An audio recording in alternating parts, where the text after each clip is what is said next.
So I want to address a question that someone asked on Twitter. Sedona TV Carl asks a question, which is, I watched the video. How do I link a wallet to the receiving address and set up the embed code? But I still can't visualize how someone pays. If I navigate to a website that has the money button, how do I pay? Now, my answer to this was you just swipe the button. I mean, the whole idea of money button is it ought to be possible that you navigate to a new website or a new app, and there's something that you want to pay for. You might want to tip the website owner. You might want to make a purchase for a physical item. You might want to make a purchase for digital content, like viewing content behind a paywall. There are lots of other things you can do too. If you're familiar with yours.org, most of the money does not go to yours.org. Most of the money actually goes to other users. So you can do things like have a social network where you can tip other users. You can also do things like actually tip multiple people or pay multiple people at the same time. So this is extremely useful. First of all, we have a demo of this on yours.org, which is our voting model. When you vote on content, you pay every earlier voter. So you can pay actually an unlimited number of people, basically, when you press the button. Also, you can do things like affiliate systems and referral systems where you can share portions of revenue. Or you could do things like allow the users to post digital content. They can charge money for it, and the company can take, say, 30%, which is something we're going to do with some of the demo apps that we create, like Blurry Image. So I described Blurry Image earlier. Actually, I didn't describe it. I just said that we're going to make it. But let me explain how Blurry Image will work. Blurry Image will be a social network where anybody can post an image, and you can view it blurry for free, like Instagram, but where all the images are blurry. That sounds absurd. It's not like, why would anybody be interested in something like that? But the point is that it's a very visual demonstration of what you can do with the money button. You swipe the button, and you can see the image clearly. So you actually have to pay to see the clear versions of the images.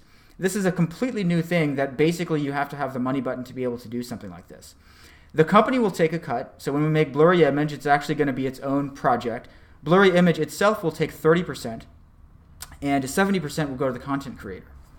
Okay, so you get 70%. We might set a fixed fee for all images. We might let you pick the fee. I'm not sure right now.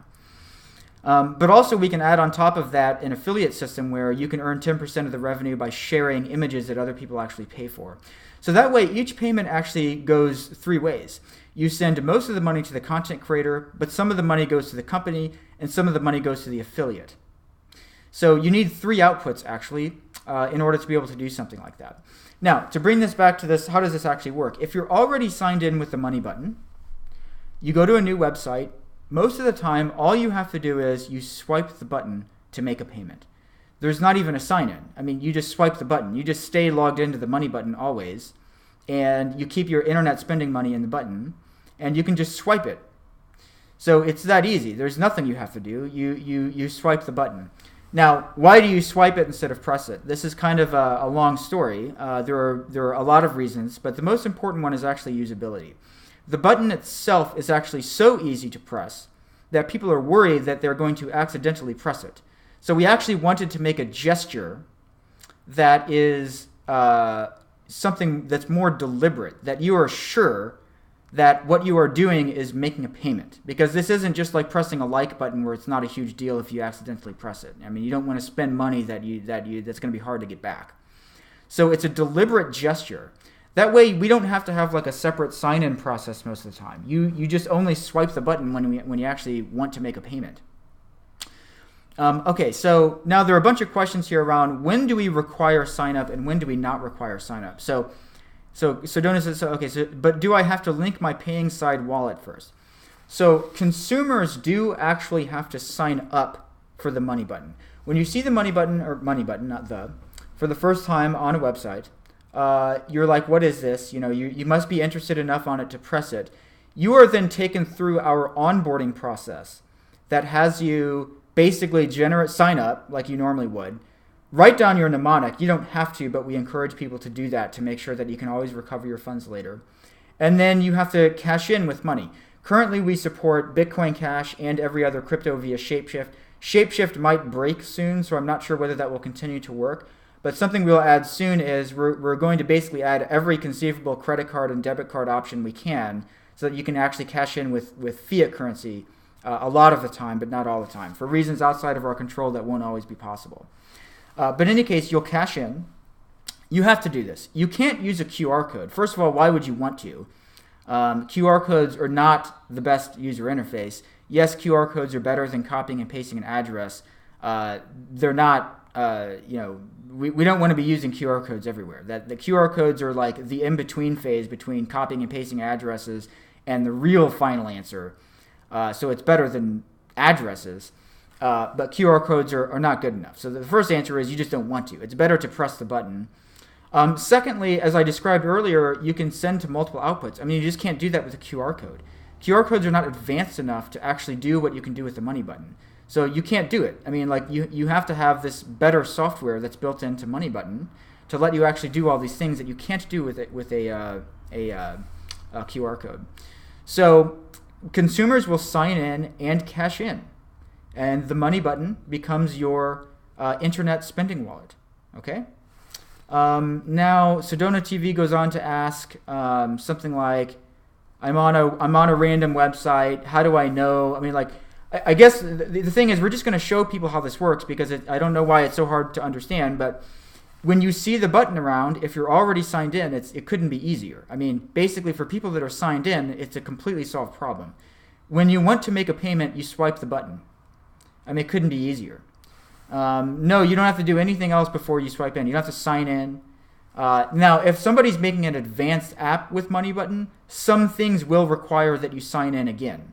So when you visit, let's say, blurryimage.com, when we've set this one up, in order to actually earn money for posting images to Blurry Image, you're going to need to sign in. So otherwise, we don't know who you are. I mean, we have to track who you are somehow. There has to be some identifier so that we can direct money to the correct place. And as a payer, same thing. In order to keep track of what you have paid for, you're going to need to sign in. So some things will require sign in, some things won't. I think that we'll see how often you actually have to sign in again. I think that I think that you probably will have to sign in, just like you sign in with Google. A lot of the time, basically for all these advanced and interesting and useful apps, you will need to sign in again. But then once you sign in again, you stay signed in on that app, and you won't have to worry about it. So the idea here is we're going to we are solving every problem we can. Some things though will require sign-in because there's no other way to do it. You have to keep track of information. You have to direct information to the correct place, and sometimes you just need to auth so that there's an ID number attached to you that can track what you're doing, so that you can keep track of what you have purchased and things like that, and send money to you and so on. So I think that fully answers the question. The best way to see this, though, will be when we actually start creating demo apps with the money button. You will understand. It will be extremely clear. Yours.org, you can use yours.org right now. You pretty much get most of the idea by simply using yours.org. Money button is basically just taking the button in yours.org and making it available anywhere else. And we do it with a strong consciousness towards reducing every barrier where we can. Sometimes there are still barriers that you can't solve any other way. You will have to sign in sometimes, but whenever a sign-in is not required, it's not required. And you do have to cash in, so you do have to send money to it. Fees on Bitcoin Cash are practically zero, and the time of transactions is basically zero, so it's not like it's that big of a deal that you have to cash into the button.